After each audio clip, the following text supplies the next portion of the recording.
to do that, the curls. I love that wand on short hair because it gives such a, I don't know, it gives such a great texture to really short hair. Now, then we're gonna part the hair. So take your rat tooth comb or regular comb and tip them sideways. And I'm gonna go from about ear to ear. You can do it up closer to the forehead or back farther, either way. This is just where I prefer it. You're just gonna put the part along, tip your head up a little bit, babe. And then once you have it parted off, take an elastic and just kind of pull all that back hair out of the way. I'm just gonna add a rubber band right here to just hold it out of the way. Okay, now I'm gonna have her tip her head to the side.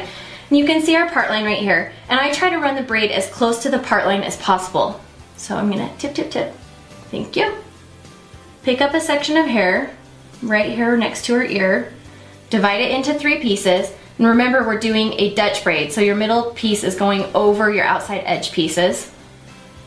But you're only going to pick up hair from the front, which is what makes it a lace braid.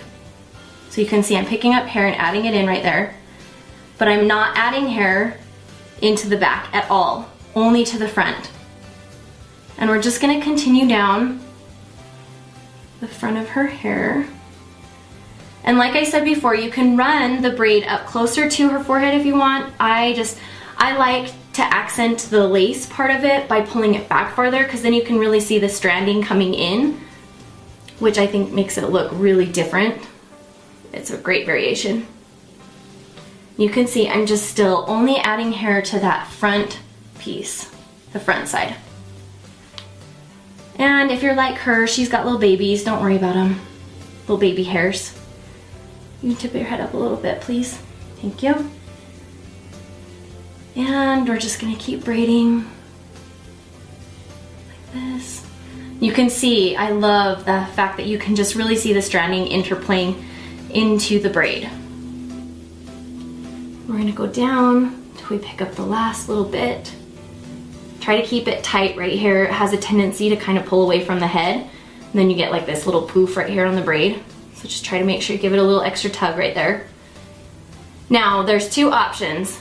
Number 1 is you can continue just a regular braid at this point, all the way down, and secure it with an elastic. So if I went all the way down and then did an elastic, and then it would just hang in her hair, a nice braid accent.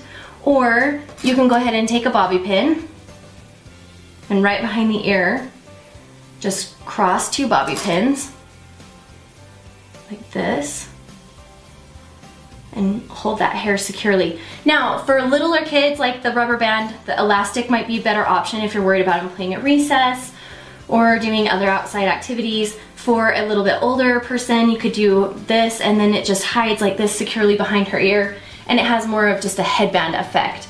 I'm gonna leave it like this, and then when I'm gonna go back to just add a little tiny more pizzazz, I'm just gonna go back and just slightly pull, won't pull the bobby pins out, on these edges, just to give it a little bit more fluff to the braid.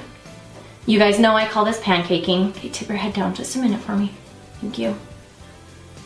This just makes the braid, it gives the illusion that the braid and the hair is thicker than it really is, and makes the braid stand out more, which makes it more noticeable. And then you can go and loosen the front pieces if you want.